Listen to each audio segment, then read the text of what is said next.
Bonjour à tous. Il y a quelques jours, un débat des présidents de parti a eu lieu sur la chaîne RTL et Sophie Rohoni, la présidente du parti Défi, en a été évincée.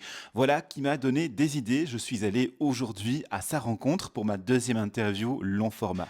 Qui est donc cette femme qui dirige aujourd'hui Défi? Comment le parti se remet-il de sa grosse défaite électorale du 9 juin 2024 et comment envisage-t-il l'avenir? Je vous propose de le découvrir dès maintenant avec Sophie Rohoni. Bonjour à tous, vous le voyez, aujourd'hui à côté de moi j'ai Sophie Rohoni, la présidente du parti Défi. Bonjour Sophie. Bonjour Mathieu. Alors, la semaine passée, il y a eu un débat sur la chaîne RTL entre les présidents de parti et Sophie, qui est présidente du parti Défi, n'était pas invitée. C'est ce qui m'a donné l'idée de faire avec elle aujourd'hui cette interview long format. Merci, très bonne idée en effet. Alors, je propose de commencer par toi, simplement que les gens puissent te découvrir. Et j'ai une question très simple à te poser. Qui es-tu, Sophie Rohoni, pour ceux qui ne te connaîtraient pas? Je suis Sophie Rohoni, je suis juriste de formation, je suis aujourd'hui présidente du parti Défi, et également échevine dans ma commune, donc j'ai les compétences de la mobilité, des travaux publics, de l'enseignement, de la santé et du bien-être animal, donc Ça fait ça beaucoup. fait beaucoup, donc je cumule en fait 2 temps pleins, mais j'y mets beaucoup de cœur puisque je suis une grande travailleuse, j'ai toujours beaucoup travaillé, que ce soit quand j'étais à l'école, aux études, à l'université ou encore aujourd'hui. Et à côté de ça, je suis quelqu'un de très dynamique, sportive. Et donc voilà ce que je peux t'en dire à ce stade. Et qu'est-ce qui t'a amené à t'investir en politique? Et puis pourquoi Défi aussi? Alors, beaucoup de choses. En fait, j'ai toujours été animée par un sentiment d'injustice.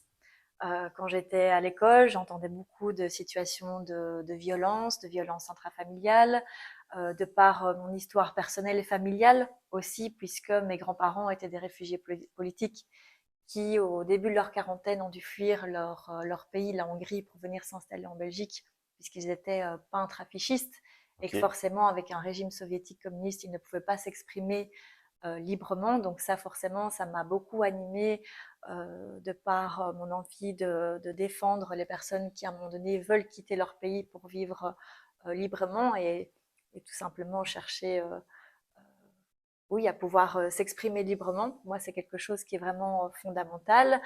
Mon histoire personnelle aussi, par ma maman, puisque ma maman était hôtesse de l'air à la Sabena Ah oui, avant la d'accord. faillite.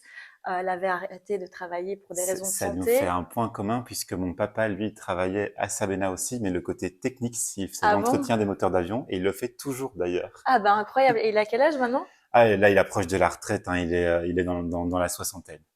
J'espère qu'il pourra accéder à une retraite digne, parce que là aussi, c'est un enjeu qui est fondamental et qui me fait bondir avec l'actualité, puisque on voit souvent le métier d'hôtesse de l'air comme quelque chose de très glamour, qui a été Mhm. très mis à l'avant de la scène pendant des décennies. Mais en fait, la réalité, c'est du travail de nuit, c'est être exposé aux rayons, c'est avoir des troubles du sommeil dus au jet lag, c'est être tout le temps debout, c'est très très fatigant. Et en effet, quand je parle avec ma maman notamment du fait que le travail de nuit va être beaucoup moins reconnu, ben ça la fait bondir et ça me fait bondir aussi parce que ça a joué sur sa santé. Elle a eu aussi un cancer du sein récemment et on se pose toujours la question de savoir si son métier a joué là-dedans. Et donc, forcément, j'ai une fibre libérale parce que je suis très attachée à la liberté d'expression, à la liberté de pouvoir exercer le métier que l'on souhaite, pouvoir embrasser la carrière que l'on souhaite, les études également qu'on veut réaliser.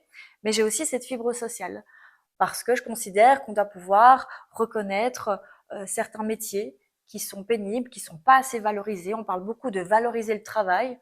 Moi, ce que je vois en l'état, c'est qu'on valorise pas vraiment le travail, encore moins les métiers qui sont pénibles. Et puis enfin, à côté de ça, je suis la génération de Julie et Mélissa.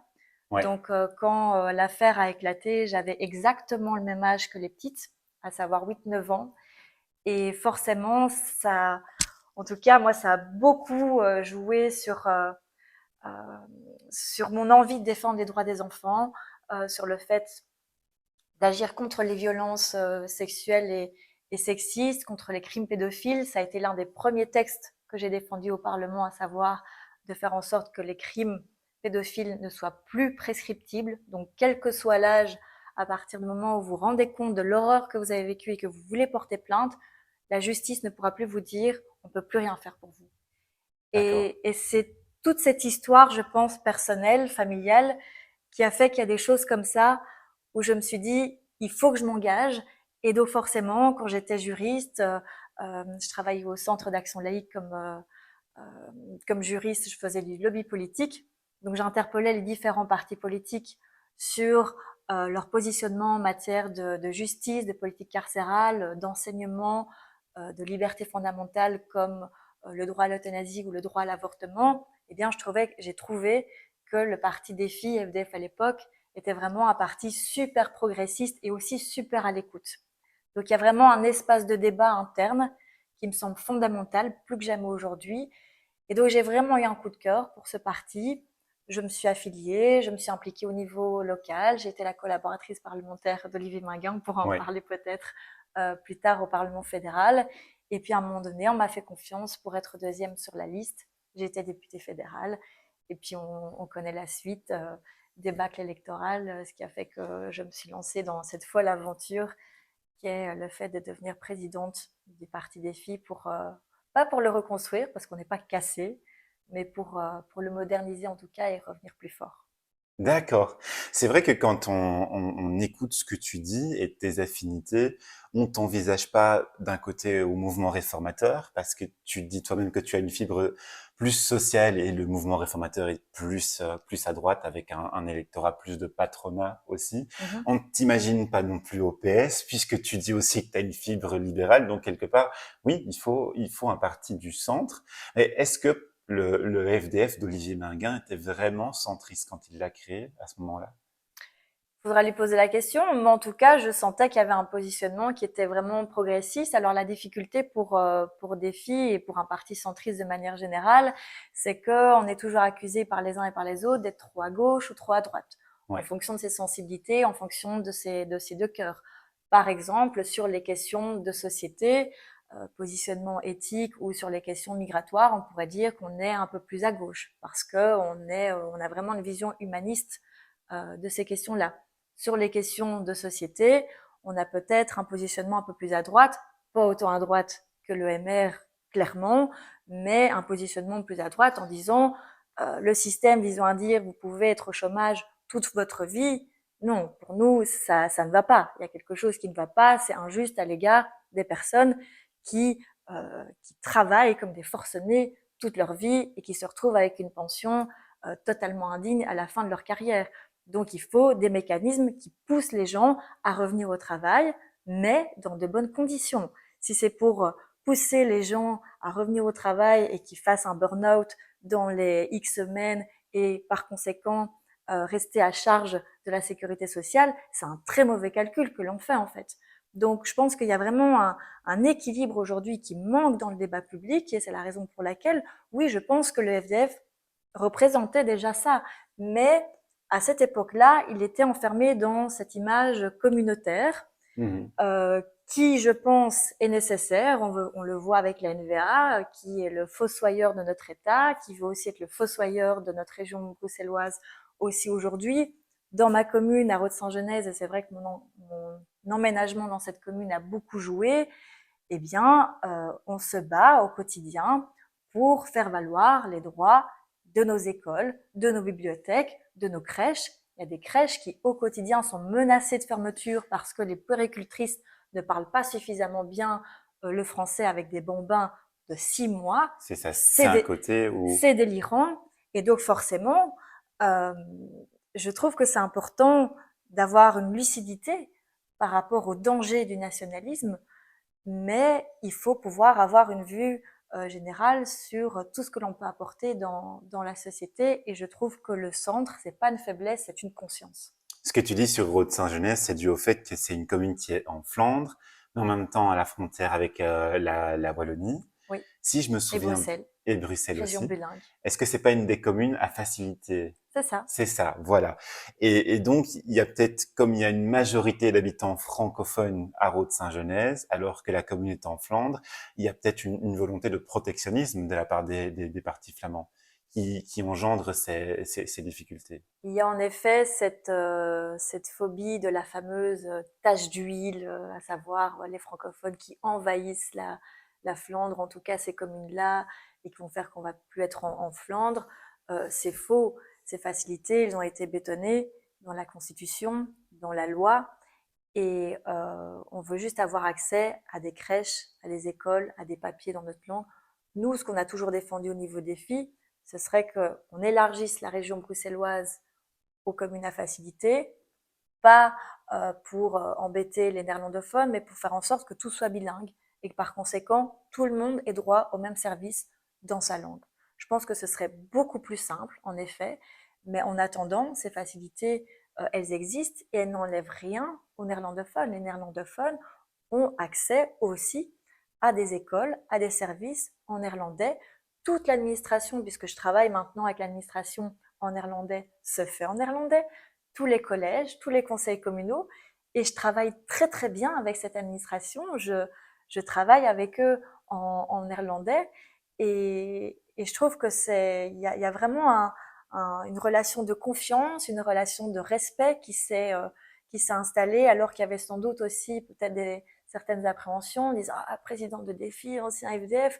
Et ils ont bien vu que moi, ce que je veux, c'est juste une égalité de traitement, une égalité d'accès aux services. Et je pense que c'est vraiment la base, en fait, dans notre société à défendre. Alors Sophie, ce que tu viens de dire là, c'est plus par rapport à ta commune Rode-Saint-Genès, mais moi ce que je voulais savoir aussi vraiment en venant ici, c'est quoi ce que défend Défi? Parce que je me suis aperçu d'un truc, et dans l'interview que j'ai faite avec Ludivine de Magnanville, d'ailleurs j'ai fait une remarque dans ce sens, c'est que j'ai beaucoup de mal, même en m'y connaissant dans la politique, à savoir exactement vous, c'est quoi que vous défendez? C'est quoi vos Alors, valeurs? défi, ça veut dire démocrate fédéraliste indépendant. D'accord. Démocrate parce qu'on est très attaché à la démocratie, à la liberté, à l'état de droit, à un pouvoir judiciaire fort. On le voit avec tout ce qu'on traverse en matière de sécurité. Fédéraliste parce qu'on est très attaché aussi à une solidarité, notamment entre les francophones et aussi au niveau de l'Union européenne. On a besoin d'une Europe qui soit forte et unie, en particulier face à ces puissances mondiales qui rognent sur nos droits fondamentaux, qui ne s'engagent pas dans des engagements climatiques qui sont importants, et indépendant parce qu'on a une vraie liberté de parole par rapport à des syndicats, par rapport à des courants religieux ou autres. On a une vraie indépendance par rapport à ça, et donc on défend aussi une certaine neutralité de l'État. Mais je suis consciente que cet acronyme, on l'a vu, il a Ouais. pris 45 secondes à être défini, donc c'est pas forcément le plus audible et le plus intelligible pour le citoyen lambda. Donc le travail qu'on est en train de faire aujourd'hui, c'est justement de ne pas brader nos valeurs, qui sont donc l'égalité, la solidarité, l'émancipation, la responsabilité, donc le fait vraiment de défendre des politiques qui soient exemplaires. C'est pas pour rien que DEFI est le seul parti démocratique francophone à n'avoir jamais baigné dans le moindre scandale politique, parce qu'on est très à cheval sur la bonne gouvernance, mais de Est-ce que c'est pouvoir pas le faire aussi de manière intelligible. Et donc pour moi, s'il y a un mot vraiment qui définit ce qu'est notre parti, c'est la justice. C'est vraiment d'avoir un pouvoir judiciaire qui soit fort pour assurer l'égalité, pour assurer la sécurité de tout le monde, mais aussi une justice sociale, fiscale et environnementale. est-ce que le fait de ne jamais avoir eu des affaires de corruption, c'est pas en lien aussi avec le fait de ne pas avoir gouverné quelque part? Parce que c'est un peu ça qui attire. Allez, c'est peut-être spécial ce que je vais dire, hein, mais humainement parlant, c'est un peu le fait d'avoir le pouvoir et la richesse qui attire le fait de vouloir avoir toujours plus de pouvoir et de richesse, et donc qui amène parfois un peu la corruption. Vous n'avez pas encore connu ça. Est-ce que c'est pas d'abord ça qui Quand même, l'explique? on a participé au gouvernement fédéral à la fin des années 90, lorsqu'on était encore en cartel avec le FDF, avec Gisèle Mandaïla, qui était d'ailleurs la première secrétaire d'État d'origine subsaharienne, donc à exercer à ce haut niveau de pouvoir. On a également participé pendant 10 ans au gouvernement bruxellois, donc on a déjà été aux affaires. Je pense que c'est pas parce qu'on est aux affaires que forcément on doit céder à certaines tentations. Forcément, plus on a de membres, plus on a d'élus, plus le risque d'avoir des affaires est grand. J'en suis tout à fait consciente. Maintenant, il faut bien se rappeler ce pourquoi on fait de la politique. Est-ce qu'on le fait à des fins personnelles?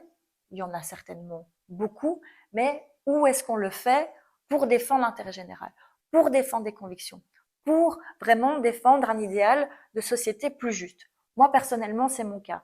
J'ai pas besoin de faire de la politique pour, pour avoir un job, pour avoir un beau salaire, pour pouvoir me sentir utile à la société. J'ai travaillé dans l'associatif et très certainement je retournerai dans l'associatif après.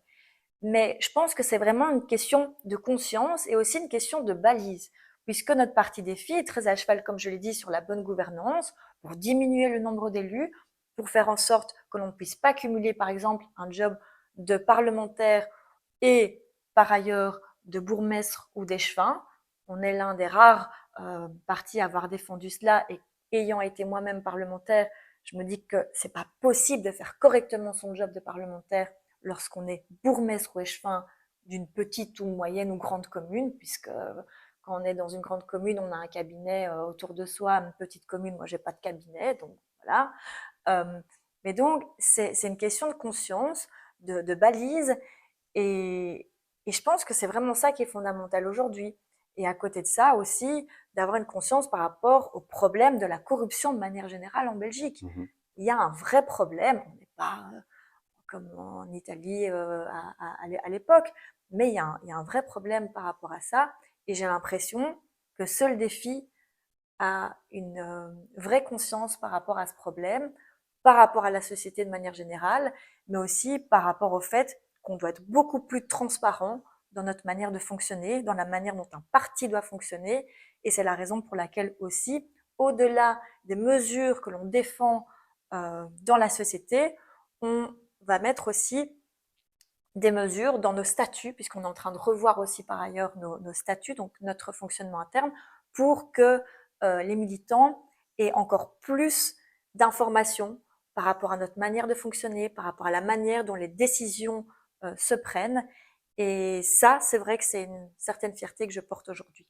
Et donc ça va être clarifié. Vous faites un meeting en octobre, hein.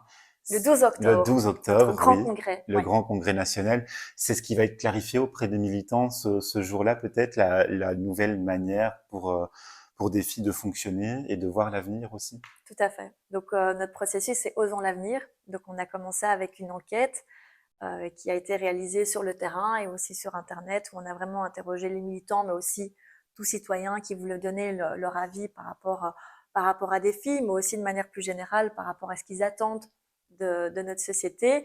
Et à partir de là, on s'est vraiment posé la question de savoir comment définir de manière intelligible nos principes, nos valeurs. Donc ça a été ancré dans une charte Ok. qui va être avalisée par les militants le 12 octobre prochain, avec aussi des premiers engagements concrets qui seront illustrés par des experts qui nous accompagnent dans ce processus, comme Michel Claes, comme Bruno Coleman, comme d'autres personnes que je ne peux pas encore révéler D'accord. aujourd'hui.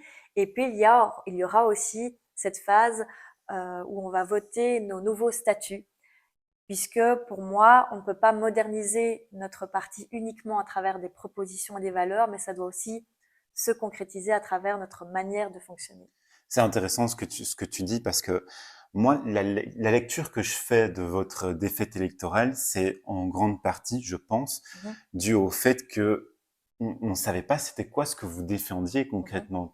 Je suis sûr que quand on va interroger les gens dans la rue, euh, le monsieur tout le monde qui juste écoute les informations et entend de temps en temps parler de la politique, si on lui dit défi et on lui demande c'est quoi ce que défend défi, ben, il sait pas trop. Tandis que si on lui parle du mouvement réformateur, si on lui parle du Parti socialiste, il va y avoir tout de suite plus une accroche. mhm.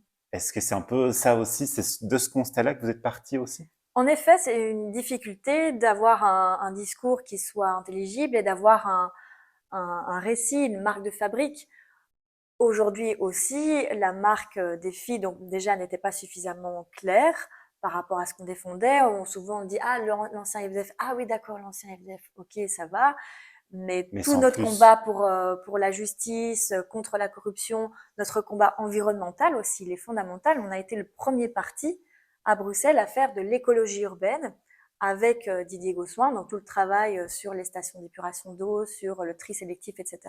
Ces défis, peu de gens le savent. Vous avez Et donc, participé à Good Move peut-être un peu dans pas les dans la communes? manière dont ça s'est fait. Le fait, par exemple, de généraliser les zones 30, oui, on l'assume. D'ailleurs, je vois quand je reprends ma casquette des chevilles de la mobilité dans ma commune, tous les riverains me demandent des zones 30 dans leur quartier, parce qu'en effet, ça a permis d'engendrer des résultats en matière de sécurité routière. Mais le fait d'imposer les choses sans connaître les quartiers, sans consulter les citoyens, là d'ailleurs c'est ce qu'on fait dans ma commune, on va lancer une grande enquête de participation citoyenne pour savoir quel doit être un vrai plan de mobilité qui soit concerté et efficace, c'est le b.a.-ba, c'est la base et ça n'a pas été fait ici. Donc oui, bien évidemment, il faut travailler à une écologie qui soit responsable, qui soit Mhm. écologique, comme on le dit chez Défi. Et donc, ça veut dire qu'il faut le faire de manière concertée et pragmatique. Et malheureusement, ça n'a pas toujours été le cas. D'accord. Revenons un peu au 9 juin 2024. C'est pas une belle date, je pense, pour vous. Votre parti a connu quand même une grosse défaite à ce moment-là. Comment vous avez vécu à Défi ces heures-là? Très mal, très honnêtement. Je réalisais pas. Et puis, donc, je suis arrivée au parti. Donc, en fait, ce qui s'est passé, c'est que j'étais invitée à commenter les résultats électoraux sur la RTBF, mais on n'avait Oui. pas encore les résultats pleins et entiers. Et au fur et à mesure de l'échange, puisqu'il y avait d'autres représentants politiques, on comprend que les résultats sont sortis et que la défaite de Défi est encore plus importante que celle qui était annoncée dans les sondages. Mais je me pose pas la question de savoir si c'est vraiment fait ou pas. J'arrive au parti, tout le monde dit ça va Sophie, ça va, ça va. Je dis oui, oui, ça va, les résultats sont pas encore clairement. Ouais. Et puis je comprends. Je comprends que je perds mon mandat, je comprends que ça va être très compliqué. Et donc, je ressens une énorme ingratitude par rapport à tout le travail que j'ai abattu pendant 5 ans, toutes les personnes aussi, les associations que j'ai défendues sur toute une série de dossiers, les victimes d'attentats, les victimes de violences sexuelles, le corps médical, les infirmières, les infirmiers. Donc, je me dis, mais qui va les défendre? Parce que, en tout cas, avec autant d'énergie et de conviction, et puis on se réunit et là on se dit voilà, il va falloir faire beaucoup mieux avec beaucoup moins puisque forcément il y avait des conséquences budgétaires, il y avait des conséquences au niveau des Ouais. ressources humaines, dont des collaborateurs qui avaient très bien fait leur job et qui ont dû être licenciés. Donc ça a été une période vraiment pour nous tous super compliquée, super difficile. Et puis très vite, François prend la décision de démissionner pour dire voilà, j'ai une certaine responsabilité dans ce qui s'est passé. Et puis s'est posé la question de savoir qui allait reprendre le flambeau. Et très vite, les regards se sont tournés vers moi. Beaucoup de militants sont venus vers moi, alors que moi, j'avais qu'une idée, c'était de prendre de la distance Prendre de la par rapport à distance, ouais. ça, par rapport à ce milieu très violent, très ingrat, où j'ai dû faire des sacrifices, où j'ai eu des conséquences par rapport à ma santé, par rapport à ma vie familiale. Je me suis dit, est-ce que vraiment tout ça en vaut la peine? Et j'ai réfléchi à tout ça, mais en mode très raccourci, très vite. Réfléchir sans y réfléchir, en Si, fait, si, un peu. réfléchir, je me suis un peu coupée du monde pendant 4-5 jours. J'en ai discuté avec mon compagnon, avec mes parents, mais je voulais que cette décision soit la mienne, pas influencée par qui que ce Ouais. soit, parce que forcément, la vie des militants comme la vie de mes parents ou de mon compagnon, de mes amis, n'allait pas être forcément les mêmes, que du contraire. Donc je voulais que ce soit ma décision. Et puis je me suis dit, dans quelle société je veux qu'on évolue et est-ce que j'ai encore des choses à apporter? Et je me suis dit, ben oui, tous les dossiers que j'ai portés au niveau du Parlement fédéral, j'ai ici l'opportunité de continuer à les porter, mais autrement.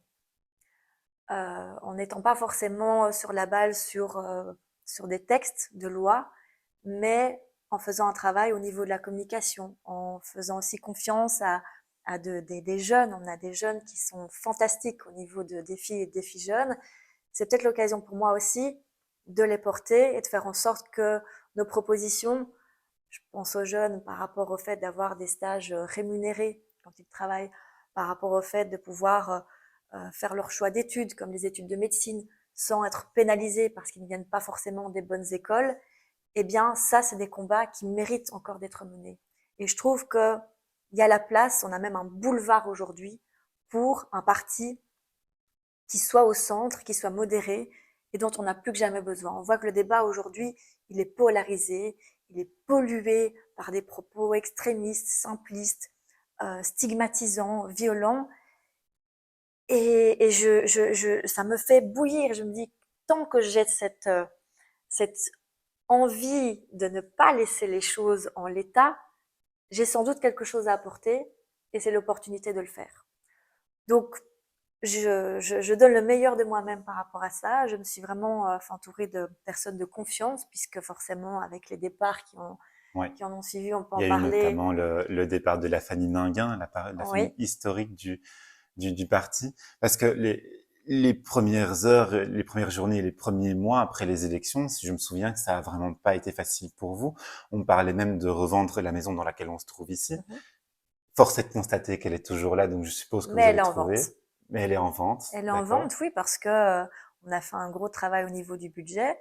On a des réserves importantes pour, malgré tout, pour les prochaines élections. On est en capacité de mettre de côté. C'était pas une certitude il y a quelques mois, en tout cas il y a un an. Donc un travail gigantesque qui a été abattu grâce à mon équipe par rapport Ouais. à ça. Et donc on peut voir l'avenir de manière sereine. Mais en effet, rien n'était certain par rapport à ça. Oui, mais donc le bâtiment, oui, en vente, même s'il a une haute valeur patrimoniale et symbolique pour nous. Mais ça a été super compliqué et le fait de voir Ludivine nous quitter après 3 mois à peine après les élections, on s'est dit est-ce que c'était pas calculé en fait. Olivier Ouais. Minguin, Fabien Minguin qui était pour moi, en tout cas je le voyais comme tel, comme un ami. Tout ça, ça a été Olivier Minguin pour qui j'ai travaillé pendant 5 ans, qui m'a vraiment appris beaucoup de choses au niveau du Parlement. Ça a été terrible et je devenais un peu parano à la fin. Je me dis, en qui je peux avoir confiance en fait C'est quand même encore. un peu fou, quelque part, de voir. C'est Olivier Minguin qui a créé Défi, si je me trompe pas. C'est l'homme qui crée le Mhm, parti, qui décide mhm. finalement de quitter la barque. C'est quand même un peu Oui, fou. et qui rêve maintenant de voir des filles disparaître.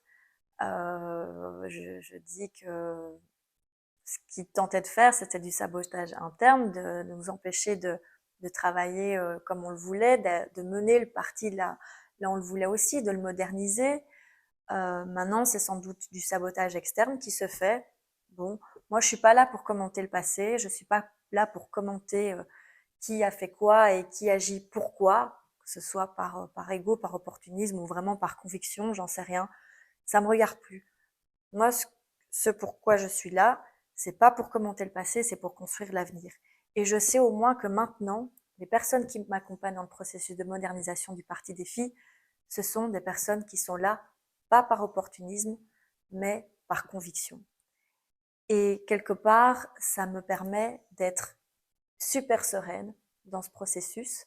Le plus dur est derrière nous. Maintenant, on peut travailler sur le fond, sur la manière de nous présenter, de travailler la communication. Moi, je suis juriste, donc c'est très difficile pour moi d'exposer des idées en 20 secondes. C'est pas dans ma mentalité, mais je sais que c'est ce qui marche aujourd'hui, malheureusement. Mais je veux le faire de manière honnête et intègre. Et maintenant, avec l'équipe, avec les militants que j'ai beaucoup, beaucoup, beaucoup rencontrés, parce qu'il fallait aussi les rassurer par rapport à la Mm. situation dans laquelle on était, par rapport au cap, à la vision qu'on a aujourd'hui, je sais qu'aujourd'hui, on est plus soudés que jamais. Et comment est-ce que relancer le parti, mais en même temps en vendant le siège ici, euh, ça paraît aussi un peu compliqué parce que du coup, vous allez aller où dans les prochaines semaines? Comment est-ce que, en même temps, en déménageant de sa maison historique, on peut se projeter plus loin dans l'avenir et dire on va quand même reconstruire le parti alors qu'on est toujours sur cette conséquence du 9 juin 2024. Parce que ce que les gens comprennent aussi, c'est que quand on perd des sièges dans un parlement, que ce soit la Chambre des représentants ou le Parlement bruxellois, on perd du financement Tout à aussi. fait. C'est ça qui vous coûte très, très cher aussi. À ça, s'ajoute après les élections, le départ de Ludivine de Magnanville aussi, et je crois que vous avez perdu encore un deuxième siège à Bruxelles, et tout ça, c'est encore aussi du financement qui se retire Du quelque part. financement, des forces vives. On a, suite au départ de Ludivine, perdu un collaborateur. Donc tout ça, ça a des conséquences, pas uniquement pour le parti, mais sur toutes les personnes qui nous accompagnent dans le processus. Maintenant, justement, le fait de changer à terme de siège, ça nous permettra d'avoir un lieu de travail aussi plus moderne, et donc d'être Ouais. moderne à tout point de vue, dans nos idées, dans notre manière de fonctionner, et par rapport au lieu dans lequel on travaille. Donc moi, je pense que c'est vraiment l'occasion de faire vraiment table rase du passé et d'aller de l'avant tout en gardant nos valeurs et nos convictions. Ça, j'y tiens très fort. On a vu que, par exemple, le parti Les Engagés a réussi de manière très impressionnante sa Ouais. mue du CDH vers Les Engagés. Il faut aussi rappeler qu'à un moment donné, le CDH était à 2% des intentions de vote. Donc moi, les sondages qui sont mauvais aujourd'hui, ça m'inquiète pas. Je me dis c'est même normal qu'on soit pas hyper attractif un an après une défaite électorale. C'est normal, ça fait partie du processus. Mais au contraire des engagés, moi je ne veux pas cacher notre histoire, je ne veux pas cacher nos valeurs. On a un peu gommé chez les engagés euh, cette histoire socio-chrétienne, Ouais. le fait d'avoir voté contre des textes légalisant l'avortement, l'euthanasie, le mariage homosexuel. Bon, je les laisse face à ça. Nous, on est fiers de notre histoire. On est fiers d'avoir contribué à la création de la région bruxelloise.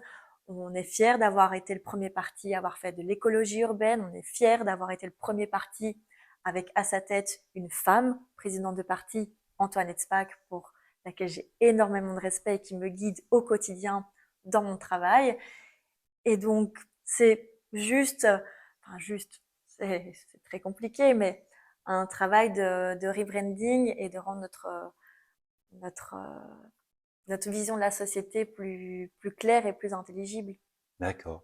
Ce travail de rebranding, on a l'impression qu'il y a un peu un courant comme ça qui s'installe depuis justement la transition des engagés. On entend le PS en parler, on entend les écolos en parler, on entend aussi du coup maintenant en parler. Est-ce que ça va pas un peu, à un moment donné, se prendre... allez, s'il y a une masse de partis qui changent leur nom, est-ce que l'effet escompté va être vraiment aussi important? C'est une des questions que je me pose aussi. Il faudra un gros travail de pédagogie, mais que ce soit pour Écolo, pour le Parti socialiste ou pour nous, on a la chance, entre guillemets, d'avoir le temps de faire ce processus, d'aller vers les citoyens hors période électorale, en dehors de cette période qui nous prend beaucoup d'énergie et où les gens sont très méfiants aussi en disant oh, ils viennent nous voir parce qu'ils ont besoin de nous pour les élections, etc. Non, nous on vient vous voir vraiment parce qu'on a besoin d'entendre ce que vous avez à dire. Et d'ailleurs, c'est une évolution tout à fait naturelle pour Défi, puisque on a toujours été très en pointe sur les questions de démocratie participative, notamment notre commune à Auderghem, où on a notre bourgmestre Sophie De Vos, est l'une des communes bruxelloises, si pas en Belgique, qui a été le plus en pointe sur ces questions-là. Et donc, pour nous, c'est normal de faire participer les citoyens à notre modernisation. On ne s'est pas inventé mouvement participatif, on l'a toujours fait. Mais c'est vrai que ça prendra du temps, ça prendra de l'énergie, ça nécessite un certain budget aussi. Mais je trouve ça hyper enthousiasmant et d'ailleurs les membres sont hyper enthousiastes à l'idée de participer à ce processus. C'est assez unique aussi. C'est différent de devoir assumer un accord de gouvernement. Donc on est une sorte tout triomphant d'élection. On a un accord de gouvernement. On doit vendre nos victoires, nos trophées, avaler des couleuvres, l'expliquer auprès des lecteurs. Oui, on a dû accepter ça. Bon, Ouais. nous on est dans autre chose. Ici, puisque tu parles de gouvernement, ça m'y fait penser aussi. On a entendu ces derniers jours que tu avais accepté d'aller à des tables rondes avec l'Open VLD pour la formation du gouvernement bruxellois. Comment ça se passe?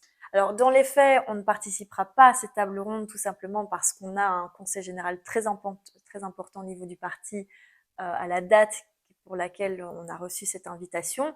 Mais sur le principe, je pense qu'à un moment donné, il est important de s'écouter et de comprendre les exclusives des uns et des autres. Et donc, pour nous, c'est l'opportunité de dire les yeux dans les yeux à la NVA, il faudra trouver une autre date, pourquoi on ne veut pas gouverner avec ce parti. Pourquoi on considère que la NVA est un parti qui est dangereux pour la Belgique, dangereux pour Bruxelles. Et que, a fortiori, la NVA ne représente que 2 sièges à la région bruxelloise et que ce parti n'a pas à faire la loi, à dicter ce qu'elle veut pour la région, à être dans une optique de chantage. Non, ça sera avec moi. Et l'Open VLD, d'ailleurs, exige que je sois avec, donc vous n'avez pas le choix. Ça va pas. Ça va pas, d'autant plus qu'on a vu avec le gouvernement Arizona qu'il y a toute une série de politiques qui nuisent à Bruxelles, qui nuisent à son autonomie. Lorsque on rogne dans les budgets de l'accueil des demandeurs d'asile, lorsque l'on refuse de renforcer la police judiciaire fédérale à Bruxelles, alors qu'il y a des enjeux en matière de sécurité qui sont énormes, on comprend bien que la NVA, avec la complicité des engagés et du MR, participe à la paupérisation de Bruxelles, à son insécurité. Et par conséquent, c'est important d'avoir un gouvernement bruxellois qui soit là non pas pour servir les intérêts des nationalistes flamands, mais qui soit là pour défendre les intérêts des Bruxellois. Et donc, je pense que plutôt que de râler dans son coin, plutôt que de rester au balcon, dire ah oui, ça va être compliqué, mais moi j'ai perdu les élections, donc j'ai rien à dire, je trouve que c'est un peu facile. Je trouve que c'est un peu facile et c'est la raison pour laquelle, depuis le début, DEFI apporte des solutions concrètes pour sortir de cette crise dans laquelle on est enlisé depuis 15 mois maintenant, à savoir eh bien, un gouvernement sans PS et sans NVA, par exemple, c'est possible. Ce gouvernement disposerait d'une majorité et globale et dans chaque groupe linguistique, ou de faire remplacer les ministres écolos et défis, donc on se sacrifierait entre guillemets par des ministres engagés et MR, donc qui ont été élus par les électeurs, de sorte aussi qu'on n'ait plus de ministres qui soient payés alors qu'ils sont en affaires Oui. courantes. Ça aussi, les gens ne comprennent pas. Et ils ont raison. Donc, on met sur la table toute une série de solutions et aussi des solutions sur le plus long terme. Il faut bien se rendre compte qu'aujourd'hui, pourquoi on n'arrive pas à former ce gouvernement, c'est parce qu'il faut une double majorité. Donc, une double majorité dans le groupe linguistique néerlandophone et une majorité également dans le groupe linguistique francophone. Et tant qu'on a cette exigence-là, on a des tout petits partis néerlandophones, en tout cas au niveau de Bruxelles, qui peuvent bloquer le jeu et dire non, moi je ne veux pas travailler avec un tel, moi je veux travailler avec l'NVA, moi je veux ceci, moi je veux cela, et ils bloquent le jeu alors qu'ils ont 1, 2 ou 3 députés. Et C'est si ça. on ne règle pas le problème aujourd'hui, on va avoir un plus gros problème, on risque d'avoir en tout cas un plus gros problème à l'avenir en 2029, parce qu'on parle de reconvoquer les élections. Moi, j'ai aucun souci avec ça. On n'a pas peur de se resoumettre aux Pour électeurs. l'instant, c'est interdit par la Constitution. Voilà, il faudra changer les lois spéciales, etc. Donc ça prendra des mois, voire des années, alors qu'on a besoin d'un gouvernement maintenant et Oui. pas dans 1 ou 2 ans. Donc c'est pas du tout la solution. Et puis le problème de fond va de nouveau se poser. Mais ma crainte, c'est que on revote dans 2 ans ou dans 4 ans, on risque d'avoir des petits partis qui auront encore plus de poids au niveau néerlandophone et donc on pourrait avoir un parti comme la Team Foadaida, comme la NVA ou comme le Vlaams Belang qui pourrait avoir 1 ou 2 sièges en plus et qui pourrait par conséquent être incontournable pour former ce gouvernement. Donc on devrait soit accepter de travailler avec ces partis pour nous sortir des questions, soit eh bien, ils vont, ils vont se lancer dans un chantage qui sera interminable en fait. Et donc, on doit absolument régler ce problème de fond. Donc, ce que toi tu envisages, c'est une solution quelque part où on n'aurait plus une sorte de représentation proportionnelle des flamands et des francophones, mais on aurait un parlement où il suffirait d'une seule majorité. Et ce serait à ce moment-là, alors pratiquement tout le temps les francophones qui dirigeraient le gouvernement. Non, on ne remet pas du tout en cause, par exemple, le fait qu'il y ait une parité au niveau du gouvernement, comme c'est le cas au niveau du gouvernement fédéral. C'est important que les néerlandophones puissent également être représentés au niveau du gouvernement bruxellois. Ce qu'on défend, c'est de mettre en place des listes bilingues, à savoir des listes où vous avez des candidats qui sont francophones, néerlandophones, et qui défendent le même programme. Et ça sera aux électeurs à déterminer qui ils souhaitent envoyer au Parlement et donc à forcier éventuellement au gouvernement. Et je pense que c'est un système qui fonctionne d'ailleurs très bien au niveau communal, par exemple, on Mhm. procède de la sorte. Et c'est pas pour autant qu'on n'a plus d'échevins, par exemple au niveau de Bruxelles, néerlandophone. On est d'ailleurs un parti qui a toujours fait en sorte qu'il y ait des échevins néerlandophones, alors qu'ils n'étaient pas forcément nécessaires. Mais il faut veiller à ce que les néerlandophones puissent aussi être représentés. Mais d'avoir un mécanisme automatique qui permette à des personnes qui ont récolté quelques centaines de voix de bloquer le jeu, là je trouve qu'en termes de démocratie, il y a un problème. D'accord. Un mot peut-être, on en arrivera tout doucement à la conclusion aussi, sur Ludivine de Magnanville. Elle a donné une interview avec moi il y a quelques jours, et je vais être sincère, j'ai reçu un message d'un membre de Défi après qui était assez en colère par rapport aux propos qu'elle avait tenus. Elle estimait notamment que pour elle, il y avait eu beaucoup trop de flou au sein du parti, c'était une des raisons pour lesquelles elle avait quitté aussi. Toi, qu'est-ce que tu as pensé de ces propos? Je t'avoue que moi, j'ai pas trop envie de commenter le passé. Comme je te l'ai dit, j'ai envie de construire l'avenir. Si je dois juste dire une chose par rapport à ça, c'est que je pense que elle était plus à l'aise avec le fait de travailler dans une majorité ou en tout cas dans un gros parti, une grosse machine, plutôt que dans un petit parti qui venait de perdre les élections et dans lequel il fallait se retrousser les manches. Le fait de dire qu'elle n'était pas entendue par rapport à sa défense des entrepreneurs, c'est faux. Je m'inscris en faux totalement par rapport à ça, parce que c'est dans notre ADN libéral, parce qu'on a d'ailleurs travaillé ensemble, elle et moi, à des propositions concrètes qu'on a portées ensemble, comme le fait d'allonger le congé de maternité pour les femmes indépendantes. J'ai porté moi-même au fédéral, avant même de faire la rencontre de Ludivine, des textes visant à soutenir l'entrepreneuriat féminin, à assouplir les démarches administratives pour toute une série de choses qui empoisonnent la vie des entrepreneurs. Et en effet, moi, je suis pas juste quelqu'un qui est hyper énergique et qui a beaucoup de facilité avec les gens. Moi, j'adore en effet être en campagne et à rencontrer les gens parce que ça me nourrit dans mon travail. Mais on a toujours abattu un travail de fond colossal, tant au niveau personnel qu'au niveau du parti. Et donc forcément, oui, au lendemain des élections, on se pose des questions. Et moi, je ne suis pas en mode je suis la présidente et donc c'est comme je le décide, en mode petit dictateur. C'est pas dans ma nature. Et je trouve que justement, au lendemain des élections, on devait prendre le temps d'écouter chacun pour pouvoir se rassembler et se fédérer autour d'un projet qui soit plus moderne et plus intelligible. Et sans doute que peut-être que pour le divine, ça allait pas assez vite. Je peux le comprendre. Mais la politique, malheureusement, et je l'ai appris au fil de cette dernière décennie, il faut être patient. C'est pas parce que nos idées ne sont pas directement concrétisées qu'il faut baisser les bras. Moi, je me suis beaucoup battue au Parlement pour, euh, pour notamment faire en sorte que l'on puisse consacrer le lien de fratrie dans le Code civil et de bétonner le droit des frères et sœurs lorsqu'ils sont placés dans des familles d'accueil ou en institution. Par exemple, ça a mis des années pour que l'on puisse obtenir des avancées pour les victimes des attentats de Bruxelles, pour que l'on puisse obtenir des avancées pour les soins de santé, par exemple pour l'endométriose, la reconnaissance de l'endométriose. Donc il y a plein de dossiers concrets pour lesquels ça n'a pas été facile. Et malgré le fait que je siégeais dans l'opposition à ce moment-là, on a pu engranger des résultats. Et je trouve que les victoires politiques qui sont difficiles, au final, elles n'en sont que plus belles lorsqu'on y parvient. Donc il y a sans doute eu une certaine impatience dans son chef. Je ne sais pas si c'est plus facile aujourd'hui, si ça sera plus facile dans un gouvernement qui sera de facto de toute façon avec un parti de gauche. Je ne sais pas s'ils vont obtenir tout ce qu'ils veulent au niveau des économies engendrées et autres.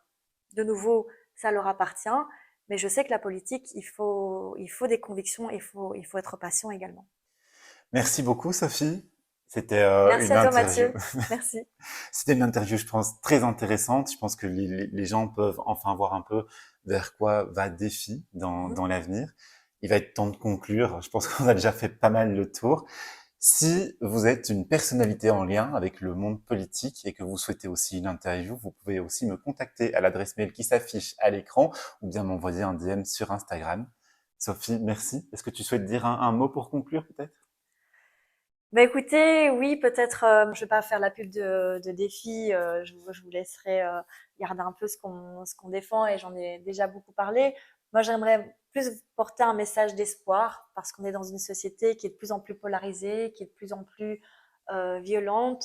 Le fait de ne pas voir ça comme une fatalité, de se dire que oui, en effet, il y a d'autres partis comme défi qui proposent autre chose, mais aussi de vous inviter à vous engager si justement vous ne supportez pas cet état de fait. Vous pouvez vous engager soit dans un parti, chez les filles par exemple, soit aussi dans l'associatif, au niveau entrepreneurial, au niveau des soins de santé. Il y a plein de manières aujourd'hui de s'engager pour améliorer notre société, pour la rendre plus juste, plus humaine. Et donc, moi, je vous invite vraiment, s'il y a des choses comme ça qui vous font bouillonner, pour lesquelles vous trouvez que c'est injuste, que ça ne va pas, je vous invite à vous engager et aussi à ne jamais laisser qui que ce soit vous dire que vous n'en serez pas capable. Je pense que c'est vraiment super important que chacun puisse déterminer sa valeur, de se dire je suis capable de ça, j'ai envie de le faire en tout cas, et qu'on se donne l'opportunité de faire ses preuves. Je trouve que c'est fondamental. Eh bien voilà, le message est passé. Merci beaucoup, Sophie. Merci à toi, merci à vous. Si mon contenu vous intéresse, n'oubliez pas aussi de vous abonner et puis d'activer la petite cloche. C'est ce qui vous permet d'être au courant de quand je sors des vidéos. À bientôt!